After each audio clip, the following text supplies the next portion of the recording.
Lori, can you tell me about one of the most emotional moments you've ever had with an animal?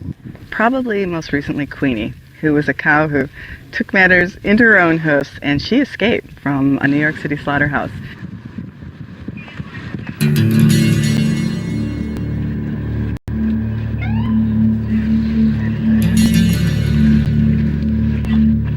The slaughterhouse is in a really busy area of Queens, and she was running through the streets, dodging cars while they were chasing her. She was dodging bikes, pedestrians. Obviously, she was terrified and frightened and running. And by this time, a whole force of NYPD cars had joined in the chase, trying to capture her before she hurt herself or hurt another person. And it was an incredible scene of this animal just running for her life through the streets of New York City.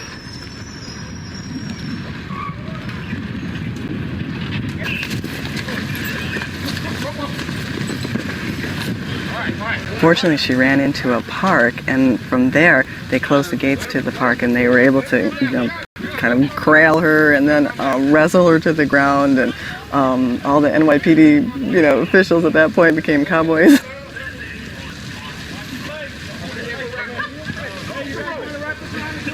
This animal who was saved from a slaughter, who saved herself from slaughter, touched millions of people, because it was really people who called into animal control saying, hey, this cow deserves her freedom, because they saw it in the news, so she moved millions of New Yorkers. It was sad, of course, because they did have to, chase her down to the ground and tie her up so she wouldn't injure herself. But of course, it was instrumental in getting this cow to the safety of Farm Sanctuary.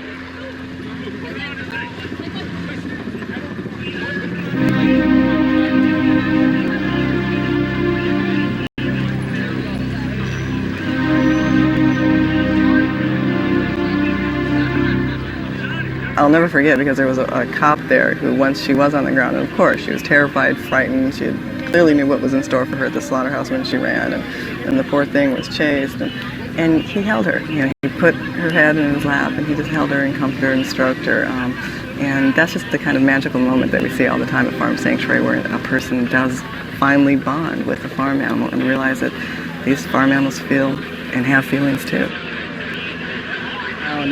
She was shaking and fearful, and we load her up into the truck, and we're trying to comfort her and tell her she's going to a wonderful place. We got to the sanctuary. I'll never forget this. She stepped off the trailer and let out a big moo. And see, when the animals first come in, they have to be in a separate area, make sure they're pest-free and all that kind of stuff, and make sure they're healthy enough before they can be with the other cattle. So she had to be in a separate area. But when she let out that moo, all of the other sanctuary cows gathered round to the closest fence and started mooing back. And then she started mooing. And then they started mooing. And there was this whole incredible loving exchange. So the cows are mooing and we're crying. And it was just such an incredible, wonderful feeling. She really felt at home, and the other cattle really made her feel at home. And I just again saw, they're no different than us. Queenie will spend the rest of her life at Farm Sanctuary, and by all rights will never experience another moment of fear. But how can we be so sure about how she feels? Mark Beckoff. Oftentimes a lucky animal escapes from or is released from a slaughterhouse condition and winds up on a sanctuary. And when you study these animals, you see very clearly how emotional they are. They go through this period of maybe lack of trust, they're not sure, to a very slow bonding. And you see their demeanor change, their posture, their stance, their gait, if they vocalize, if they have expressive faces. And you see that over time, they let their guard down. And the reason that they're doing that is they're not sure. And when you start making claims about whether an animal is sure about something, then you're saying that that animal is experiencing feelings.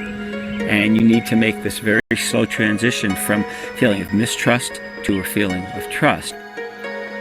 Once Jeffrey got to meet these farm animals, the cows, pigs, sheep, chickens, and turkeys, spend time with them, observe their interactions with others of their kind, and watch their personalities unfold before his eyes, it made him wonder if we can ever truly associate the sentient animals with the meat on our dinner plates. Quini is but a dramatic example of what he is referring to.